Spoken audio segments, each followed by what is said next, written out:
Bien, dans ce temps très divin dans lequel nous sommes en ce moment, nous avons la fête de Pâques qui vient de se terminer. On aura bientôt la Nuit du Destin. Aussi, l'Aïd el-Fitr à célébrer dans pas très longtemps. Nous avons envie de vous soumettre un sujet. Notre sujet d'aujourd'hui, dans ce mardi du droit, eh bien, la liberté religieuse doit-elle tout permettre selon la loi ivoirienne? Ce sera bien sûr avec notre invité en deuxième partie d'émission. Nous allons aussi vous donner les clés pour être un bon entrepreneur avec comme invité un bon entrepreneur. Bonjour et bienvenue, vous êtes dans Matin Bonheur.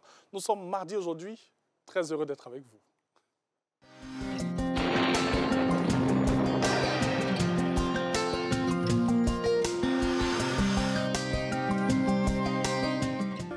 Bonjour à tous. Le temps prévu pour cette matinée, le début de matinée sera nuageux avec une domination progressivement du soleil sur les régions du nord du pays. Sur les régions de la bande centrale et du sud du pays, le temps restera nuageux avec quelques pluies localisées en début de matinée. Le temps sera par la suite généralement nuageux.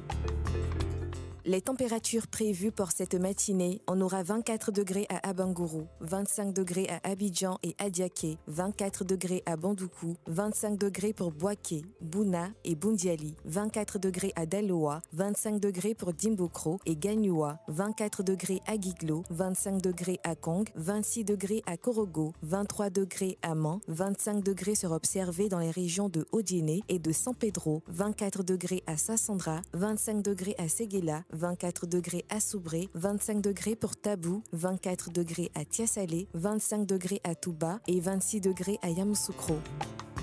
Le temps prévu pour cet après-midi, le temps sera relativement chaud sur la majeure partie du pays. En milieu ou en fin de période, les régions du nord-ouest, de l'est, de l'ouest et du centre observeront des averses de pluie parfois orageuses. Sur le littoral et le sud forestier, on aura un temps généralement nuageux avec par moments des averses de pluie. Les températures prévues pour cet après-midi, on aura 35 degrés à Abangourou, 32 degrés pour Abidjan, 31 degrés à Adiaké, 34 degrés à Bandoukou et Boaké, 38 degrés à Bouna, 37 degrés à Bundiali, 35 degrés pour les villes de Daloa, Dimbokro et Gagnoua, 36 degrés pour Guiglo, 37 degrés à Kong, 38 degrés pour Korogo, 33 degrés dans la ville de Man, 37 degrés pour Odiéné, 30 degrés dans les régions de San Pedro et de Sassandra, 36 degrés à Séguéla, 33 degrés à Soubré, 32 degrés pour Tabou, 34 degrés à Tiasalé, 36 degrés à Touba et enfin 34 degrés dans la région de Yamoussoukro. Merci à vous de nous avoir suivis. On vous souhaite une agréable semaine à tous sur RTI 1.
Il est 6h30, bonjour à tous et bienvenue.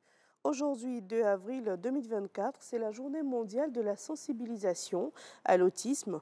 Elle a été instaurée par les Nations Unies en 2007. C'est un moyen d'affirmer et de promouvoir la pleine réalisation des droits de l'homme et libertés fondamentales des personnes autistes. Selon l'organisation, des progrès considérables ont été réalisés en matière d'acceptation de l'autisme. Les acteurs de la filière EVA se sont réunis au cours d'une conférence qui s'est tenue ici à Abidjan. Objectif, réduire le risque de déforestation et de dégradation des forêts. Et cela passe par l'exportation du caoutchouc naturel, conformément à la nouvelle loi européenne sur la déforestation. Plus de décisions avec Ismaël Déo.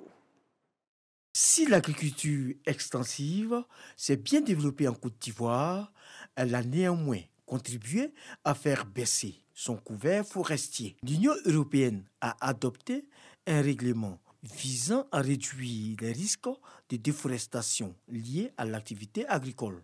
Ceux qui exportent l'EVA de façon directe ou indirecte sur le marché de l'Union européenne doivent effectivement s'assurer que les produits, donc les caoutchoucs, soient produits selon les respectant les réglementations européennes. Donc qu'ils ne soient pas issus dans une zone suite à la déforestation et qu'ils soient effectivement respectueux de la loi locale.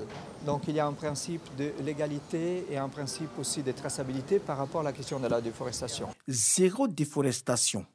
Pour relever les défis de la filière EVA et faire face aux exigences de l'Union européenne, le gouvernement ivoirien a mis en place plusieurs mesures et entrepris de nombreuses actions.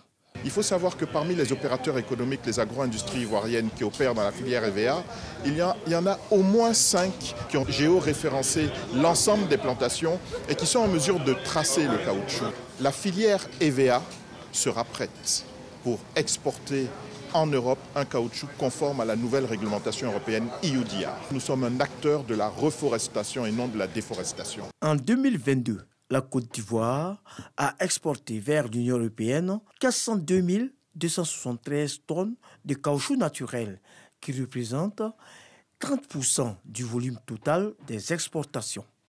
La lutte contre la désertification en Côte d'Ivoire est une action soutenue par l'Arabie saoudite pour matérialiser sa promesse faite au cours de la COP15. L'Arabie saoudite a remis un chèque au gouvernement ivoirien. C'est un chèque de montant de 300 millions de francs CFA. Il a été réceptionné par le ministre des Affaires étrangères, de l'intégration africaine et des Ivoiriens de l'extérieur. Plus de précisions avec Michel Digré. Au cours de la COP15 à Abidjan, en mai 2022, la Côte d'Ivoire avait lancé un appel à contribution auprès des États membres de la Convention des Nations Unies sur la lutte contre la désertification. Répondant favorablement à cet appel, le Royaume d'Arabie Saoudite a décidé d'apporter une aide financière de 500 000 $ américains. Toutefois, pour des raisons d'ordre technique, la mise à disposition de cette somme n'a pu s'effectuer dans l'immédiat.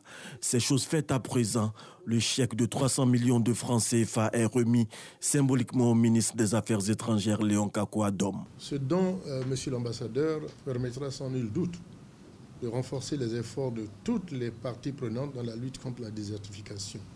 C'est donc avec joie et un sentiment de profonde reconnaissance que je réceptionne aujourd'hui au nom du gouvernement ivoirien, au nom du président Alassane Ouattara, cette aide financière. Je voudrais clore en réitérant la gratitude du gouvernement ivoirien aux autorités saoudiennes pour leurs inlassables efforts en vue d'accompagner la Côte d'Ivoire dans sa marche vers le progrès et le développement. Cette aide intervient dans le cadre de l'excellence des relations entre la Côte d'Ivoire et le Royaume d'Arabie Saoudite. Relations qui se sont consolidées depuis l'avènement de son Excellence, Monsieur le Président de la République, Alassane Ouattara, au pouvoir. L'accueil par la Côte d'Ivoire de la COP15 est la preuve tangible de l'engagement de la Côte d'Ivoire à lutter contre la désertification, à travers des programmes et des initiatives constatables qui ont été prises donc par la Côte d'Ivoire. Depuis l'établissement des relations diplomatiques en 1993 avec l'Arabie Saoudite, la vitalité de la coopération se matérialise non seulement par des visites de travail réciproques des personnalités des deux pays, mais également par le financement de plusieurs projets structurants en Côte d'Ivoire à travers le Fonds saoudien de développement. Dans l'actualité en RDC, après 2 années passées à la tête du gouvernement, Jean-Michel Sama Lukonde cède sa place. Une nouvelle première ministre a été nommée. Il s'agit de Judith Toulouka. L'annonce a été faite hier lundi 1er avril. Précédemment, elle a occupé la fonction de ministre du Plan au sein du gouvernement. Elle devient ainsi la première femme à occuper le poste de première ministre en RDC. Dernière actualité, en Syrie, des frappes imputées à Israël ont détruit lundi une annexe de l'ambassade d'Iran à Damas. Dans un communiqué, les gardiens de la révolution ont condamné avec force l'attaque en confirmant que 2 hauts gradés faisaient partie des victimes. L'Observatoire syrien des droits de l'homme a de son côté fait état lundi soir d'un bilan total de 11 morts contre 8 annoncé dans un premier temps. C'est tout pour cette édition. Merci de votre attention et l'information revient à 7 h. Oui, ce qui est intéressant, Kamel Dia reviendra à 7 h pour notre point. Bonjour Kamel. Bonjour Anjoël. Ça va bien? Je vais très bien, merci. Et vous? Super. Moi, je vais très bien ce matin, comme déjà tous les matins. Et la journée, la semaine... Comment? La semaine commence bien. Elle a bien commencé. Oui, la semaine commence bien. Et puis, j'ai une petite information, au fait. Hier, on a fait le show ici. Ah, je n'étais pas là. Oui, on a donc j'ai raté. En tout cas, Léon Brou, il a dansé pour toi. Ouais. Ah, mais c'est bien, il représente bien les baoulés, donc voilà. C'est clair. Au passage, un très beau costume. Hein, merci, c'est gentil. C'est du 6 boutons. Ça fait plaisir à tous ceux qui adorent les férus de bonnes choses. Un coucou à Olivier Chao, hein, l'un de mes habilleurs. En tout cas, merci beaucoup, Amélia. Je vous en prie. On va se retrouver à 7 h, oui. Pour un autre point de l'actualité. Je sais que ça fait plaisir quand on voit une femme comme ça qui accède à des hautes fonctions, comme au... Oui, c'est très important, oui. Judith Soumwa. La première femme à devenir Premier ministre en RDC, plutôt. En RDC, c'est la première fois. Oui. Oui. En tout cas, merci beaucoup. Je vous en prie. À travers cette nomination, on salue toutes les femmes qui accèdent à ces grandes fonctions. Au Togo, on a aussi une première ministre. Chez nous, on a des femmes qui sont aussi présidentes d'institutions, chefs de gouvernement dans tout le continent. Allez, la suite avec un sujet qui vous intéresse, qui nous intéresse. On le sait, en Côte d'Ivoire, l'année de la jeunesse. Et l'année de la jeunesse, c'est tout un processus pour permettre aux jeunes Ivoiriens de créer des richesses et de pouvoir tout simplement s'exprimer. Lui, il s'exprime à travers ce qu'il a pu créer. Voilà, donc on va rester sur créer des richesses, c'est très important, parce qu'à travers ces activités, ces start-up que nous avons, c'est aussi d'autres jeunes qui sont embauchés et d'autres jeunes qui peuvent donc travailler.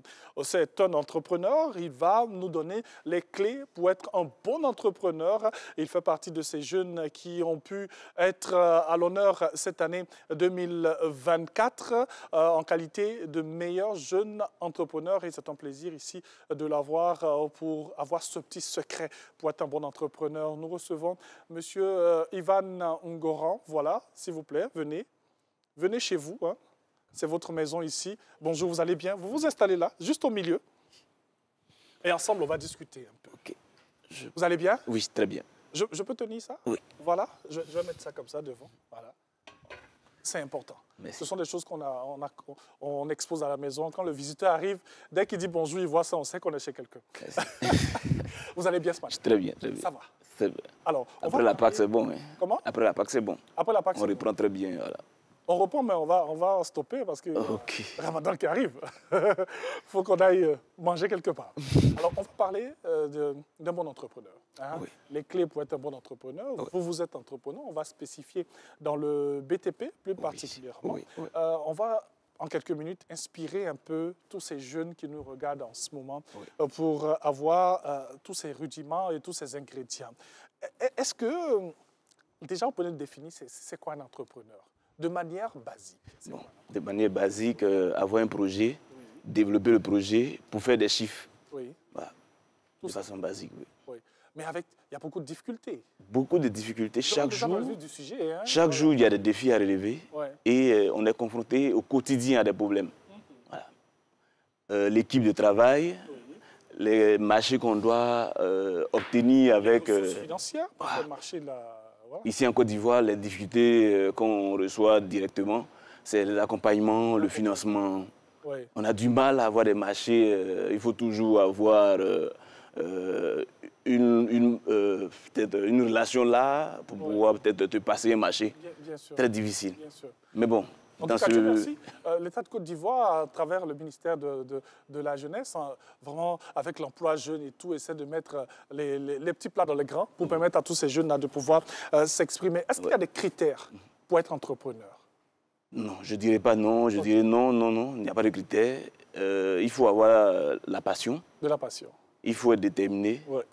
Il faut pouvoir s'informer, avoir vraiment une bonne culture. Et il faut pouvoir anticiper les coûts et gérer son argent. Oui.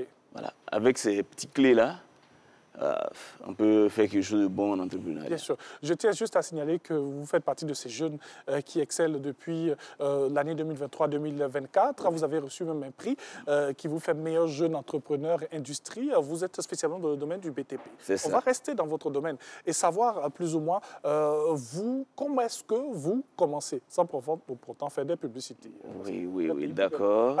Comment est-ce que vous commencez, vous, Ivan Ngora? C'est avec beaucoup de passion que j'ai développé mon projet et par la suite, je l'ai mis en exécution avec mes propres moyens. Parce que généralement, on dit on attend les moyens d'un parent ou bien d'un financier pour pouvoir commencer. J'ai eu de la passion pour mon domaine d'activité et je l'ai développé depuis la maison. Et par la suite, c'est devenu quelque chose de correct avec aujourd'hui 15 employés. Vos propres moyens, vous enlevez ces moyens où? Comment ça se passe? On rentre un peu dans le... J'ai travaillé, je dis de façon directe et économiser mon argent. Voilà. Je travaille, j'économise. J'évite les shows, dépenser mon argent n'importe comment. Et au fur et à mesure, avec la détermination, on a pu économiser assez d'argent et puis développer l'entreprise, prendre un local assez... bien joli, je veux dire. Et puis, on est un peu dur aussi avec les collaborateurs pour que le travail soit assez correct. C'est important. Être un bon manager, comme on dit dans le jargon, avoir le bâton et la carotte. C'est ça. Quand ça ne va pas, il faut taper dur. Et quand ça va, il faut savourer avec l'équipe. Mais il faut toujours s'appuyer sur de bons collaborateurs. Si vous avez de très bons collaborateurs, c'est clair que vos chiffres vont grandir au jour le jour. C'est clair. Est-ce que vous avez eu un moment envie de tout abandonner, de tout laisser? Ça, c'est la chose que je n'ai jamais réfléchi à ça.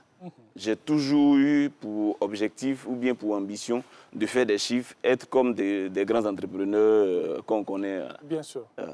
Il y a beaucoup de jeunes comme ça qui ont envie d'être comme vous. On va rester vraiment sur cette attitude à adopter pour être un véritable entrepreneur, un grand entrepreneur en devenir, on va le dire. Il faut avoir l'amour. Il faut avoir l'amour de son travail. Si vous n'êtes pas passionné, vous allez tomber au bout d'1 an. C'est clair. Moi, j'ai de l'amour. Moi, je dirais à mes jeunes collaborateurs ou bien à mes jeunes frères qui veulent entreprendre, d'aimer d'abord ce qu'ils veulent faire. Si l'amour est là, la détermination va faire qu'ils vont avoir des chiffres.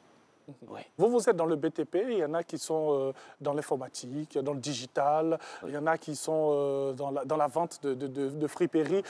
Tout ça, c'est l'entrepreneuriat. C'est l'entrepreneuriat. Il faut avoir l'amour de ce qu'on a envie de faire. Il faut avoir l'amour, aimer et puis maîtriser les rouages de son domaine d'activité. Il faut se former au quotidien aussi. Parce que même si aujourd'hui on a une base, il faut toujours se former, faire des cours en présentiel, à distance. Il faut participer à des colloques pour pouvoir échanger avec d'autres entrepreneurs, pour accueillir aussi leur expérience. Et vous, dans le domaine du BTP, vous avez eu à vous former? Vous avez eu à rencontrer des gens? Oui. Bon, on ne fera pas de publicité, mais j'ai fait des formations en ligne, des formations en présentiel, rencontrer des collaborateurs, sinon j'ai des collègues qui sont dans le même domaine que moi, partager des expériences, des confrères, je veux dire. Et puis, au fur et à mesure, on acquiert encore plus d'expérience. Quelles sont les erreurs à ne pas commettre? Ce sera notre dernier chapitre avant de tout. Oui, les erreurs, moi je dirais ne pas se croire déjà le grand boss, avoir la tête sur les épaules et puis gérer son quotidien comme je veux dire, quelqu'un qui a la vision... avoir une vision. La vision assez, ne pas être dispersé dans ce qu'on fait. Moi, je suis toujours rangé. Bien sûr. Je suis toujours rangé. À un moment donné, c'est ce qu'il faut faire comme un bon entrepreneur pour pouvoir atteindre ses objectifs. En tout cas, merci beaucoup. Je vous en prie. Ivan Ngora, on va juste aller dans le centre. On va juste aller dans le centre avec ce magnifique trophée. Donc, on va juste se mettre là, voilà. Et on l'a dit aujourd'hui, c'est pour vous donner les clés pour être un bon entrepreneur avec ce jeune Ivoirien qui est aussi un exemple en entrepreneuriat. Il faut être concentré, il faut avoir une vision, il faut savoir où aller, c'est important. Il faut souvent aussi avoir de la rigueur, mais être un bon manager. Et pour ça, il faut se former. C'était un peu notre votre petit conseil de ce matin. Merci. Pour tous ces jeunes qui ont envie d'entreprendre, et c'est très bon d'entreprendre. Hein. On peut même travailler à la RTI et puis entreprendre. C'est important.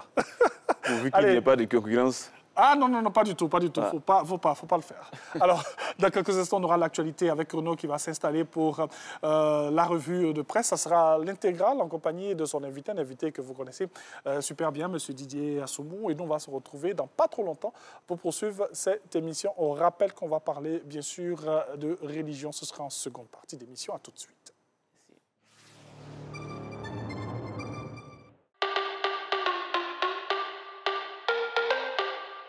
Je suis Marie-Josée Talot-Smith.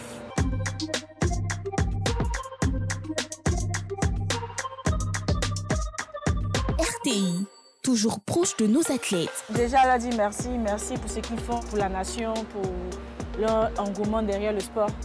Parce qu'on sait déjà que depuis, les gens, c'était le football. Après, maintenant, les gens voient un peu l'athlétisme. Donc, c'est déjà un gros pas et continuer à soutenir tous les sports, pas seulement le football, pas seulement l'athlétisme, mais tous les sports, 10 sports mineurs, et mettre en lumière les talents cachés et puis bon, voilà, permettre à d'autres personnes de voir, de savoir qu'il y a beaucoup de gros talents ici en Côte d'Ivoire. Retrouvez-moi sur les chaînes du groupe RTI, du 26 juillet au 11 août, ensemble, vibrons au rythme des Jeux Olympiques de Paris 2024. RTI, diffuseur exclusif.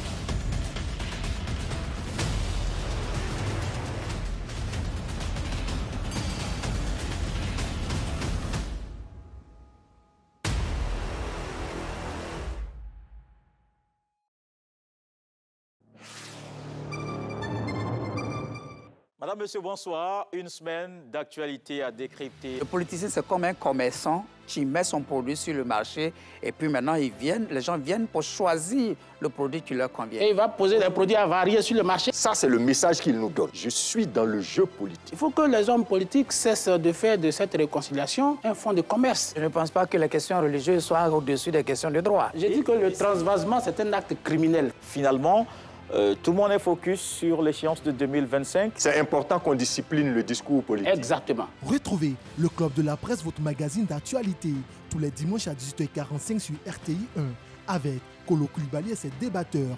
Rediffusion le mardi à 10h06 sur la chaîne qui rassemble.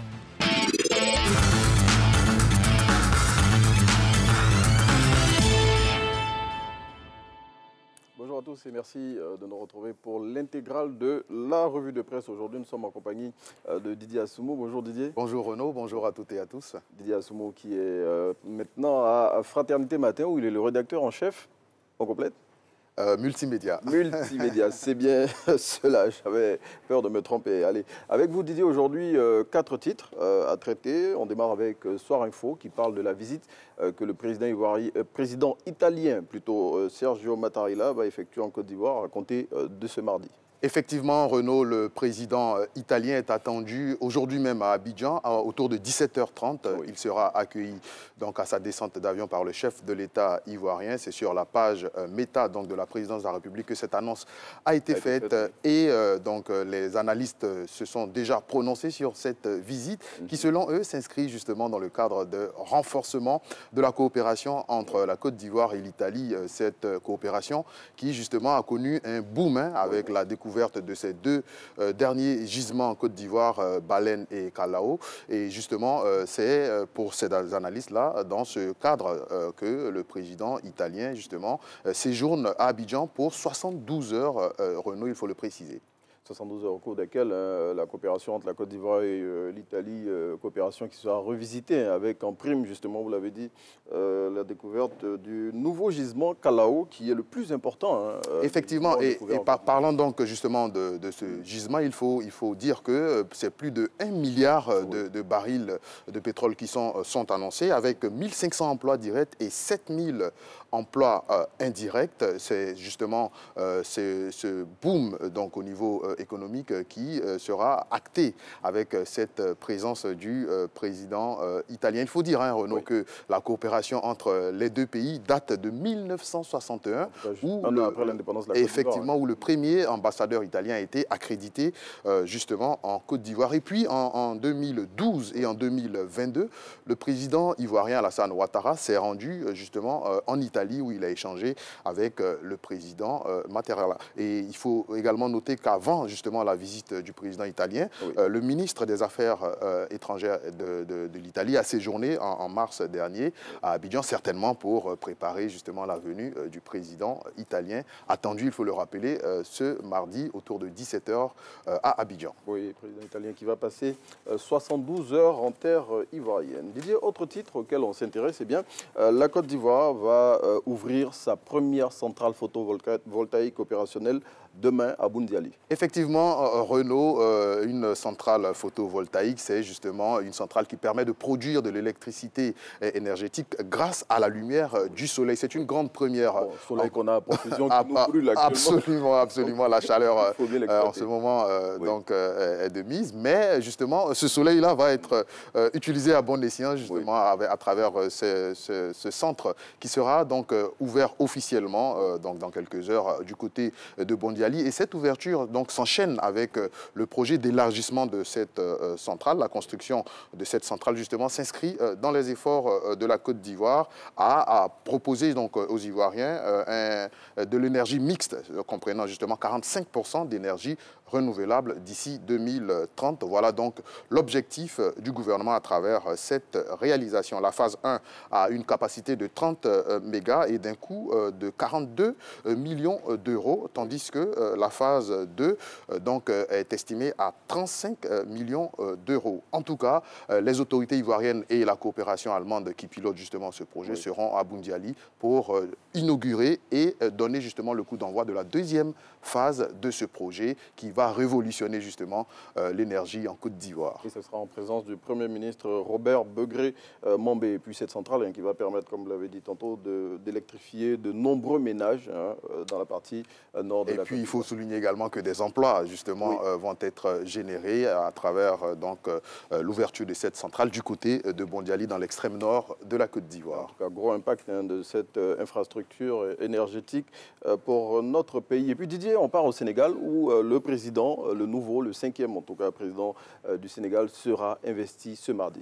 Effectivement, Renaud, après Léopold Sédar Senghor, Abdou Diouf, Abdoulaye Wade, Macky Sall, voilà justement que le nouveau président élu il y a seulement quelques jours au Sénégal sera installé officiellement au cours d'une cérémonie qui aura lieu ce mardi, a annoncé la presse sénégalaise. On l'a vu quelques jours avant cette investiture, le président s'est rendu justement à la présidence en compagnie de l'ancien président Macky Sall. On voit ici à l'image.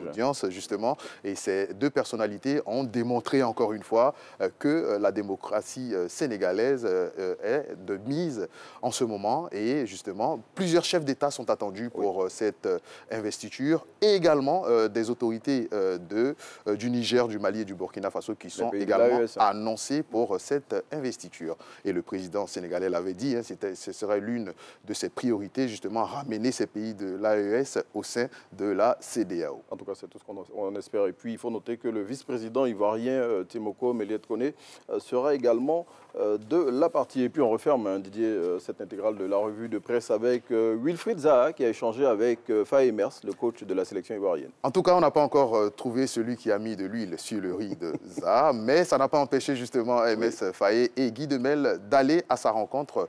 Justement, c'était en Turquie et les deux hommes de la FIF ou de la sélection ont rencontré justement Wilfried Zaha dans le cadre du nouveau projet de la fédération qui justement est présenté aux différents joueurs afin justement de les informer de nouvelles réformes au sein de l'équipe nationale, mais également de leur probable participation aux futures sélections. Wilfried Zaha sera-t-il de retour à la sélection? La question reste posée, mais en tout cas, c'était donc une nouvelle qui s'est répandue comme une traînée de poudre sur la toile.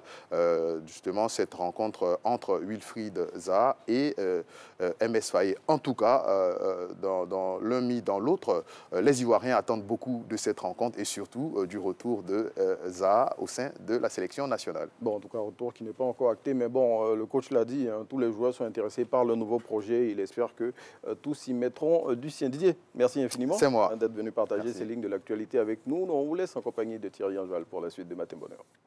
Merci beaucoup à Renaud, merci pour la revue de presse, merci aussi à Didier Assoumpopi, merci pour cette belle chemise. Pour ceux qui ne savent pas, c'est la nouvelle tendance de chemise à la mode en ce moment. Voilà, en tout cas, bravo. Tu m'as dévancé, ça bien grave. Merci. Hein? Ben, je te montrerai la douzaine de couleurs que j'ai. En tout cas, merci beaucoup à Didier Assoum. Renaud, excellente journée. Allez, dans quelques instants, on aura la deuxième partie de Matin Bonheur. J'ai dit, on va parler droit, on va vous donner aussi des informations parce que nous devons rester dans le caractère informatif de cette émission. À tout de suite.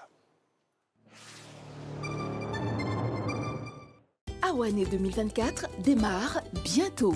Responsable d'établissement scolaire, pour faire le bonheur de vos élèves, inscrivez-vous dès maintenant en mentionnant votre contact, le nom de votre école et sa situation géographique. Envoyez vite votre demande d'inscription à awané@rti.ci. Awané, c'est chic avec Tata Naomi.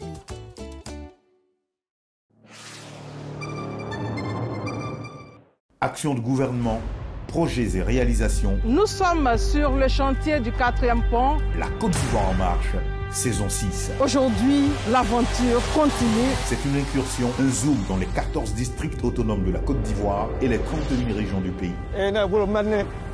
C'est quand même, voilà, goudron qui est là, voilà pourquoi il n'y a même pas poussière. Il y a des pistes qui sont là encore, ils n'ont qu'à venir faire pour nous. Voilà.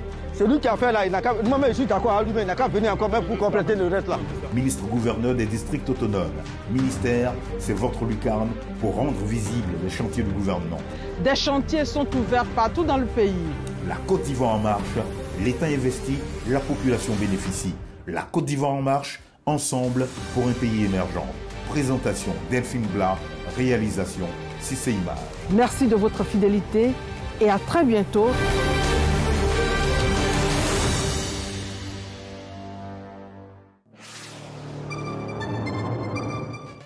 Lundi Sport. Et c'est reparti pour le tour complet de l'actualité sportive à travers le pays et le monde entier. Comme j'ai dit, ça fait 10 ans que moi et Ruth Babi, nous sommes sur le toit du monde. Décrypté dans Lundi Sport. Nous pensons que les joueurs sont des professionnels. Ils sont habitués. L'année dernière, après 5 ans, on a eu jusqu'en Algérie. Et là, c'était encore plus fort. Lundi Sport, votre hebdomadaire de référence, exclusivement tous les lundis à 21h35 en direct sur RTI 1.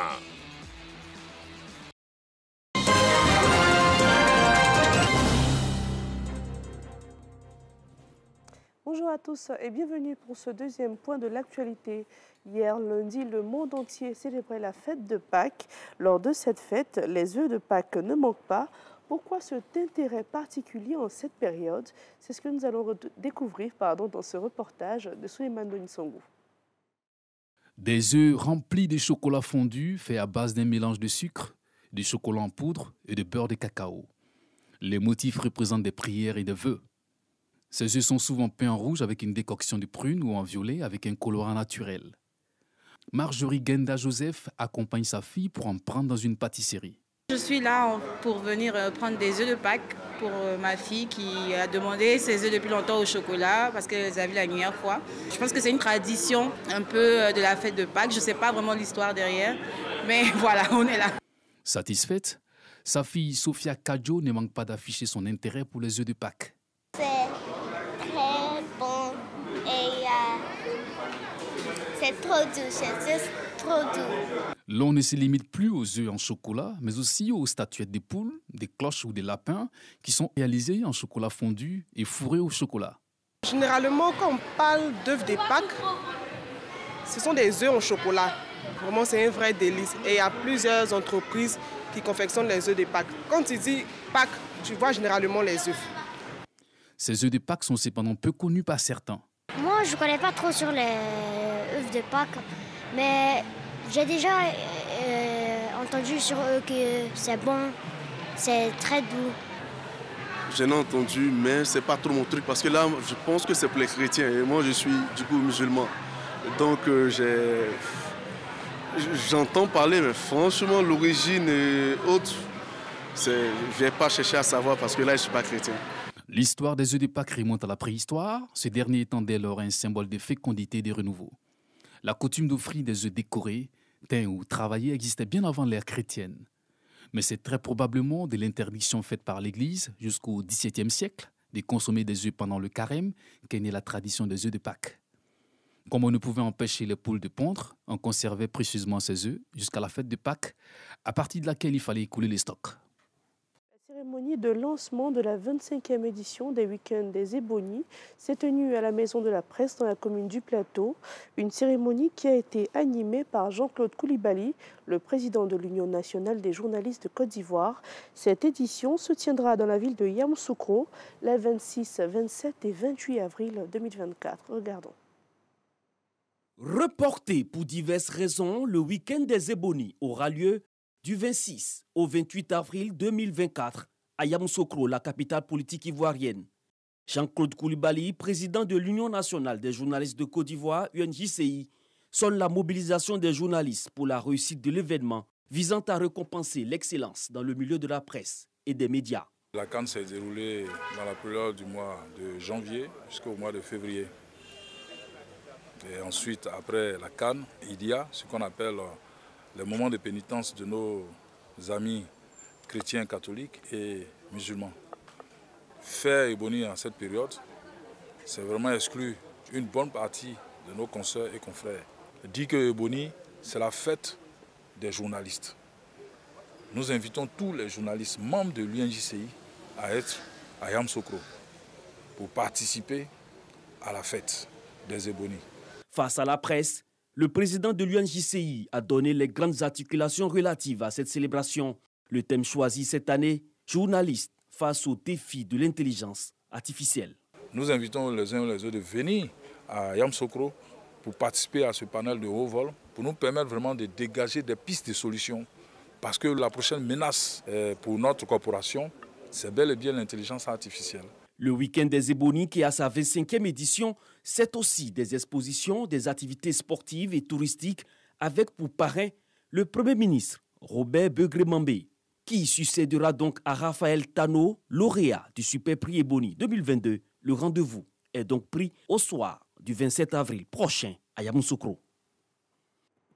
Dans l'actualité internationale au Togo, l'Assemblée nationale doit entamer une deuxième lecture de la réforme constitutionnelle, une demande du président pour entamer le passage du régime présidentiel à un régime parlementaire. Une réforme qui fait polémique du côté des partis d'opposition et des organisations de la société civile qui appellent à un référendum. Nous arrivons au terme de ce journal. Merci à tous de nous avoir suivis et bonne fête à vous. Merci beaucoup à Kamel Dia. On se revoit quand? On se revoit demain. Demain? Oui. Yes.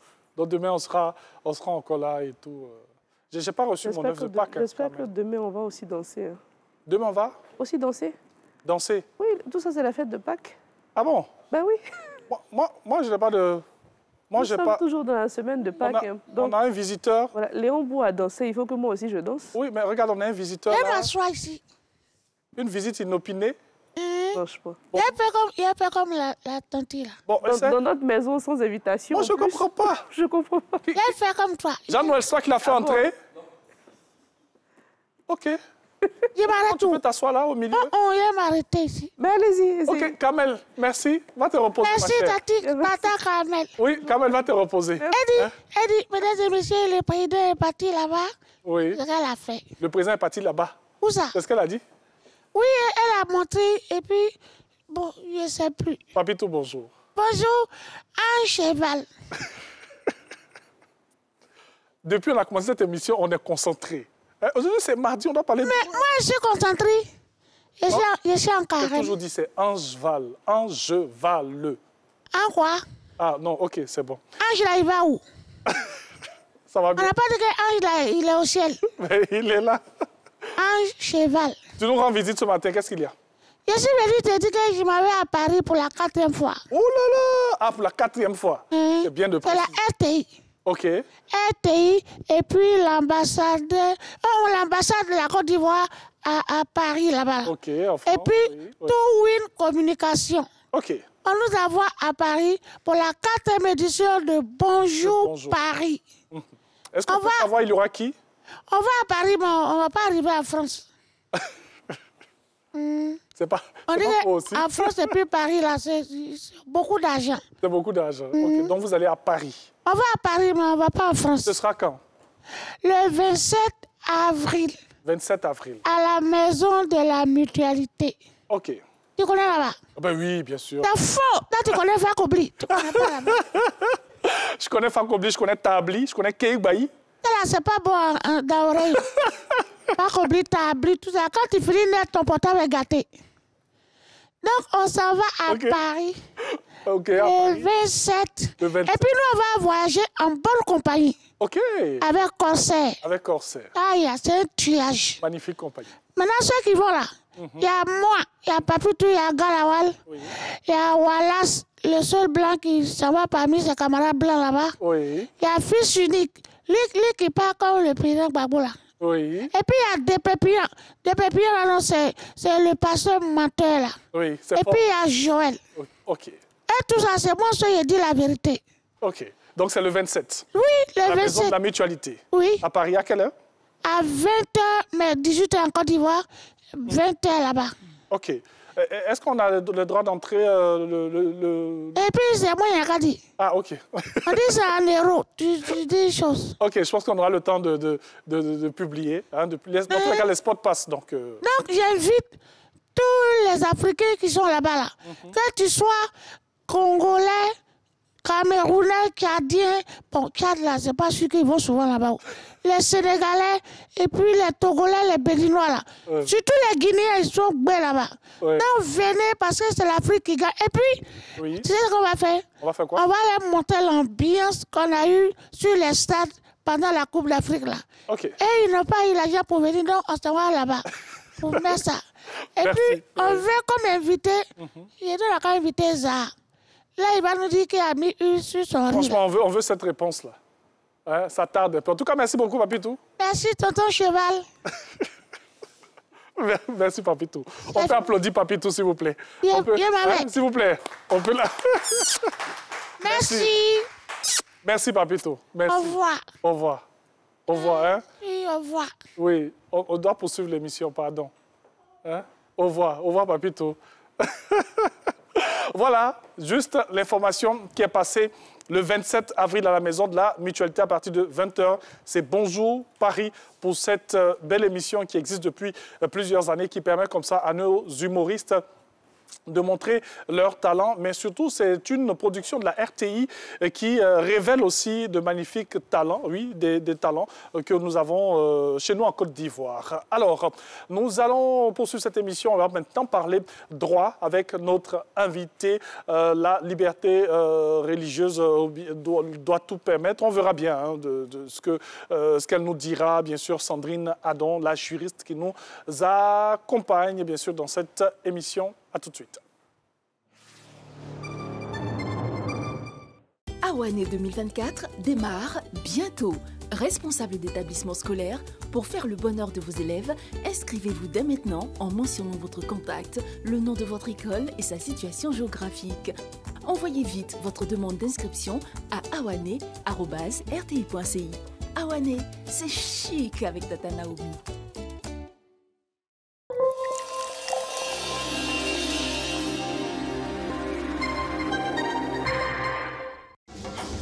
Avec ma fibre Move Africa, on gagne en performance, en émotion et en divertissement. Désormais, profitez de ma fibre avec un débit allant jusqu'à 1 gigabit par seconde. Rendez-vous en agence. J'aime la fibre de Move Africa. Move Africa, un monde nouveau vous appelle.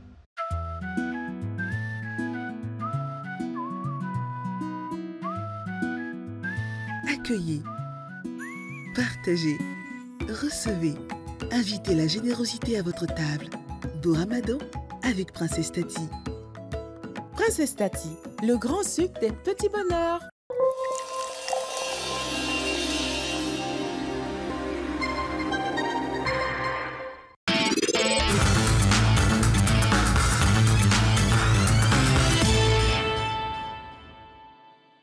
Rapidement, avant de recevoir notre invité, on revient sur cette information. N'oublie pas, le 27 avril, à Paris, à la Maison de la Mutualité, à partir de 20h, ce sera Bonjour Paris pour cette première étape à l'extérieur de la Côte d'Ivoire. Après, bien sûr, la première étape qui a été magnifique et excellente. On rappelle aussi que c'est un gros événement qui a pour parrain depuis bien longtemps le Premier ministre, son Excellence Begré Mambé.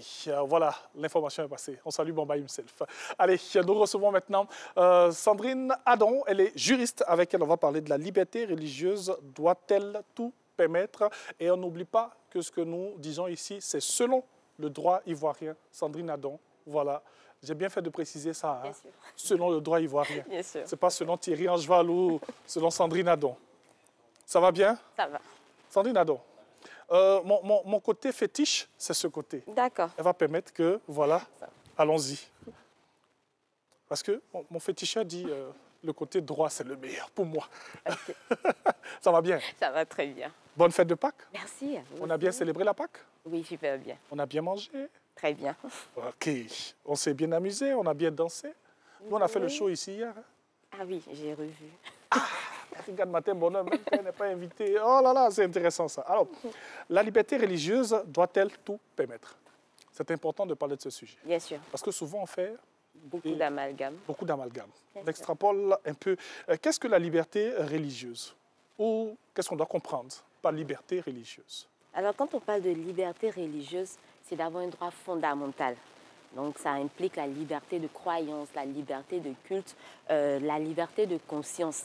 Chacun, en fait, a le droit d'avoir une croyance, d'avoir conscience de sa croyance et de la mettre en pratique ou d'enseigner sa doctrine à ses enfants ou d'en parler, en fait, de vulgariser sa doctrine, mais dans les limites de l'ordre public. OK. Donc, on est libre, mais on respecte le cadre juridique qui existe. Et c'est un droit fondamental que la Côte d'Ivoire a repris dans sa constitution. Donc, c'est une liberté qui est garantie à tout Ivoirien. Donc, c'est pour cela que, justement, on a énormément de confessions religieuses. Oui. On a des personnes qui peuvent se mettre aux abords des routes pour parler de leurs croyances. Chacun peut se mettre dans un endroit pour dire, en fait, ce qu'il pense. Donc, c'est une sorte de continuité de la liberté d'expression, mais qui va se manifester au sens des croyances religieuses, en fait. Tout simplement. Tout simplement. Vous avez évoqué quelque chose de très important. Hein? On a plusieurs religions en Côte d'Ivoire. Oui. C'est de là qu'on parle de pays laïques? Pour que les gens puissent bien comprendre? Oui. En fait, la laïcité va impliquer la neutralité de l'État de Côte d'Ivoire. Okay. C'est-à-dire que l'État de Côte d'Ivoire, par exemple, ne va pas s'identifier comme un État musulman, un État animiste, un État chrétien, mais plutôt un État laïque et garantit donc la neutralité de l'État dans tout ce qui va être, par exemple, l'expression de services publics et également le fait de permettre à tout le monde d'avoir accès aux institutions publiques et privées sans discrimination de leurs croyances religieuses et tout. Et en même temps, cette laïcité-là va emmener l'État à, comment je vais dire, à encourager les individus, les citoyens à exercer leurs croyances. Donc, par la laïcité, on emmène chaque personne à manifester librement sa croyance et on la garantit, on la protège, on l'encadre juridiquement. On ne permet pas à chacun de faire comme bon lui semble, mais on l'encadre sans toutefois prendre parti. Voilà. Donc l'État n'a pas de parti pris. L'État plutôt encourage, l'État encadre et l'État réglemente. Donc, on va dire quoi? L'État et la religion ne sont pas confondus? Non, du tout. Pas du tout. Du tout. La laïcité implique justement cette séparation-là entre l'État et la religion. L'État est une sorte de garant de la pratique religieuse, sans être religieux, en fait. En tout cas, merci beaucoup. On est encore avec vous jusqu'à la fin de cette émission. On aura le temps d'échanger, le temps de parler, bien sûr, de ce sujet très important. Voilà, la liberté religieuse, on l'a dit, doit-elle tout permettre? Qu'est-ce que la liberté religieuse? Vous avez entendu Sandrine Adon, voilà. Aussi, la Côte d'Ivoire, c'est un pays laïque, avec bien sûr toutes ces religions qui se mettent ensemble, voilà. L'État bien conduit, l'État encadre, l'État soutient. bien sûr les religions. L'État permet à tout un chacun de pouvoir s'exprimer comme il le faut. Vous avez bien indiqué, l'État et la religion ne sont pas confondus. C'est cela. Et surtout, la liberté, mais le respect de l'ordre public. Voilà, c'est surtout ce qu'il faut retenir. Oui. On a liberté de croyance, liberté d'expression, liberté de conviction religieuse, mais on doit respecter l'ordre public. Respecter l'ordre public m'emmène à vous poser cette question. D'accord. Est-ce légal, par exemple, de fermer, par exemple, les routes ou les accès publics pour des prières ou des processions religieuses? Ce n'est pas illégal quand on a une autorisation. OK. Donc, en principe, pour que ce soit légal, cette pratique-là doit être soumise à une autorisation préalable auprès soit de la mairie, de la sous-préfecture, en fonction du lieu où l'on se trouve. Ça devient illégal quand on le fait de manière anarchique, quand on n'a pas d'autorisation, quand on n'a pas la permission, en fait, de le faire. Parce qu'on est dans une sorte de circonscription administrative, forcément.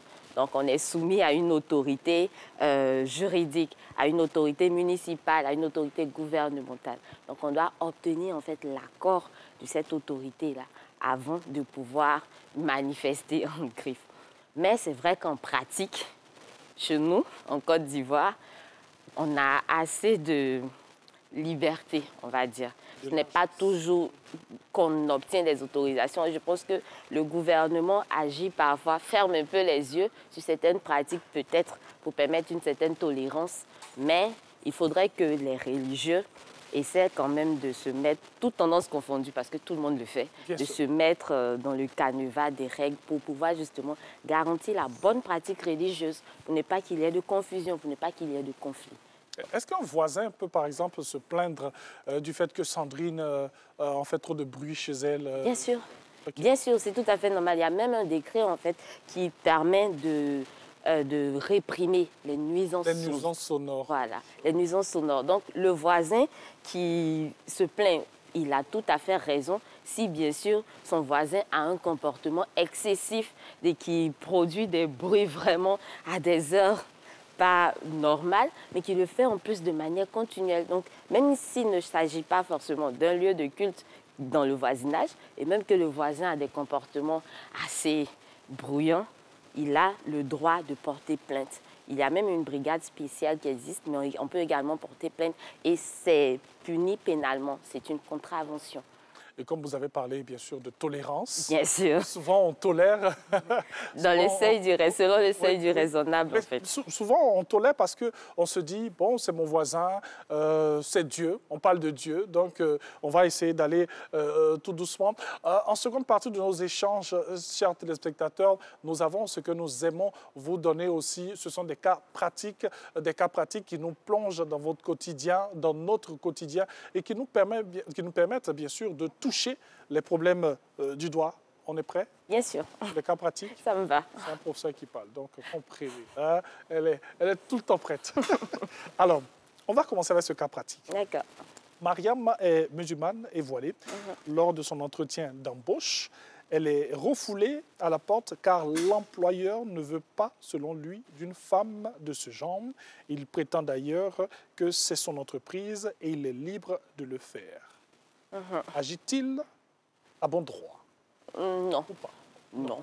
Il n'agit justement pas à bon droit parce qu'on lui rappelait tout à l'heure la liberté de conscience, la liberté de religion, la liberté de culte. C'est un droit fondamental et qui a été repris et garanti par la Constitution ivoirienne. Et la discrimination est interdite. Alors refouler quelqu'un à cause de son appartenance religieuse, c'est discriminatoire. Donc l'employeur ne peut pas dire que parce que justement elle est voilée, il décide de ne pas l'embaucher et qu'en plus c'est son droit. Justement, ce n'est pas son droit. Et son droit est limité. Si elle n'a pas les compétences requises, c'est tout autre chose. Mais il ne peut pas se fonder sur l'argument du fait que c'est son entreprise et qu'il en a le droit ou qu'il a le droit d'embaucher qui il veut pour justement la refouler. Si elle n'a pas les capacités, il a raison.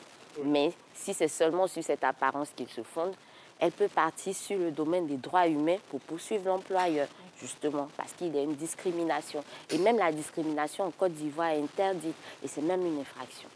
Donc, elle peut poursuivre l'employeur, pas forcément l'obliger à l'embaucher, mais elle peut le poursuivre, elle peut porter plainte contre lui pour discrimination fondée sur la croyance religieuse. Alors, est-ce qu'on parle... Moi, j'ai une question qui me vient tout de suite en tête, là, qui sort de mon conducteur.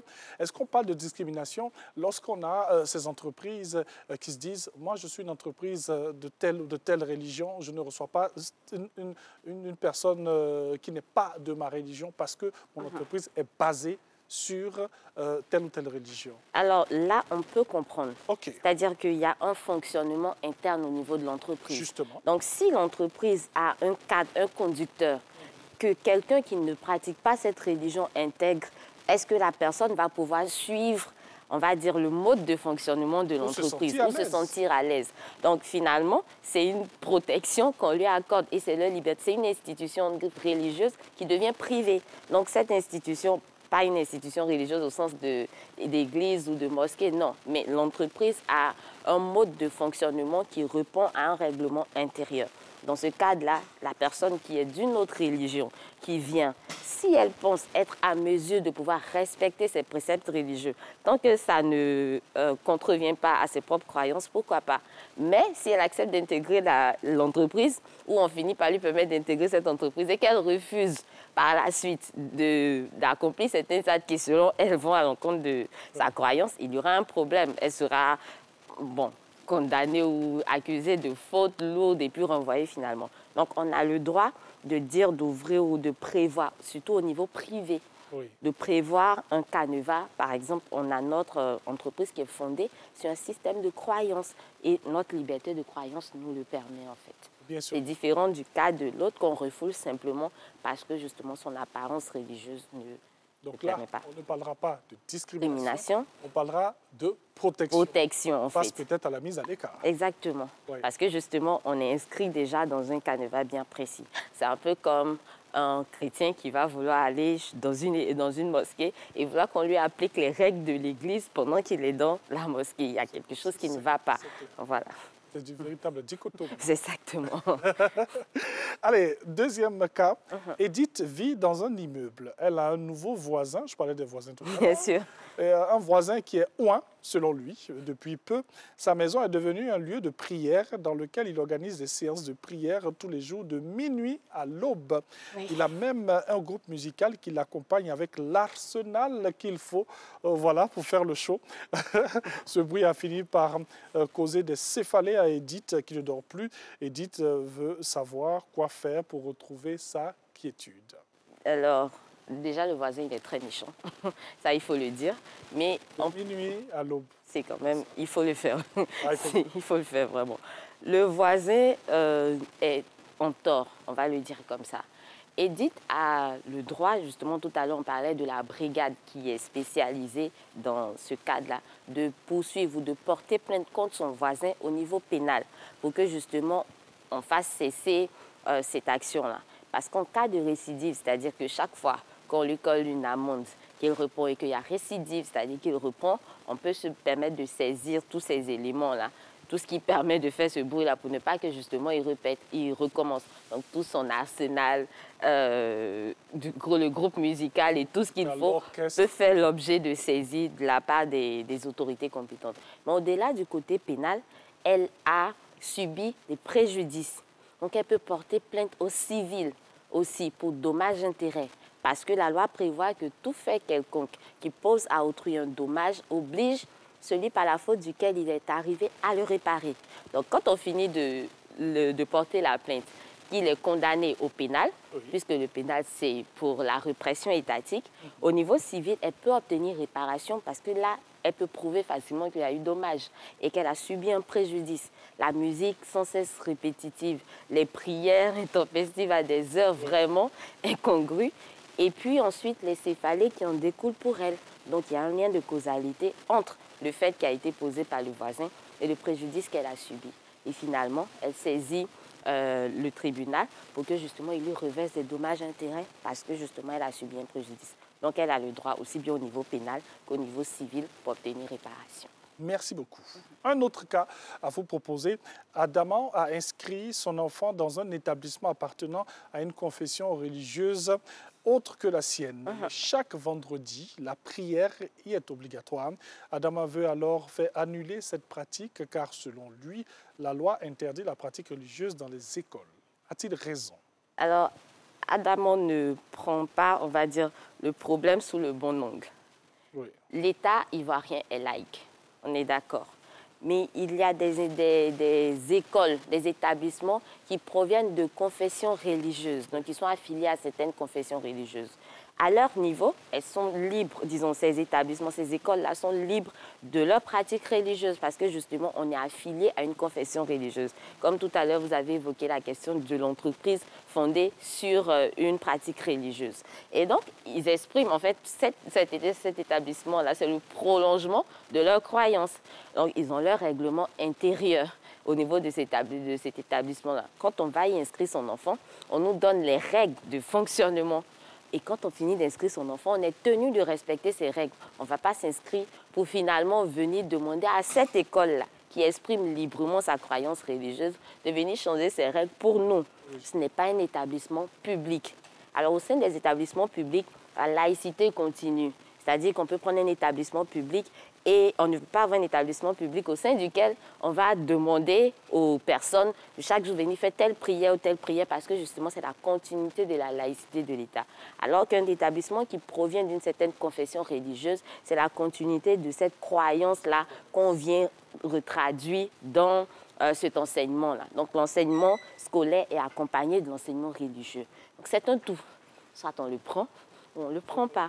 Mais il y a des écoles qui permettent, je crois, qui assouplissent un peu leurs règles pour pouvoir les ouvrir à des enfants d'autres confessions religieuses. Et ça, il faut pouvoir prendre tous les renseignements avant de rentrer ou d'inscrire son enfant dans cette école. Donc, Adam ne peut pas demander à cette école-là d'annuler cette règle sur le fondement que l'école ou la pratique religieuse ne doit pas être permise à l'école.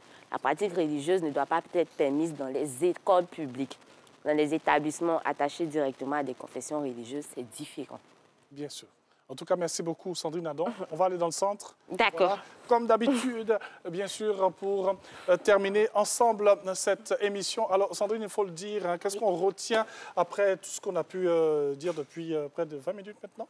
Alors, ce qu'on doit retenir, c'est qu'au niveau de la liberté religieuse, c'est un droit purement garanti en Côte d'Ivoire. Seulement, il faut respecter le canevas juridique pour que tout le monde puisse exercer librement sa foi. L'État est laïque, mais chaque personne est libre. On applique une certaine laïcité ouverte et inclusive pour ne pas prioriser un groupe religieux au détriment d'un autre. Alors, on permet à chacun de l'exercer librement, mais il faut respecter les droits d'autrui.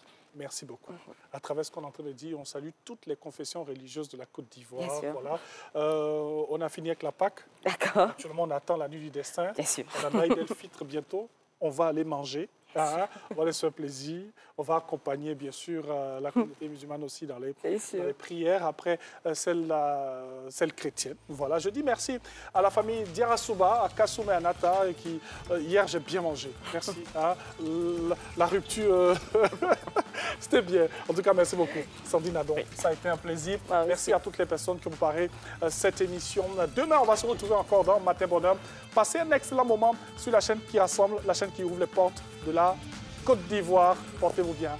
Que Dieu vous garde au revoir.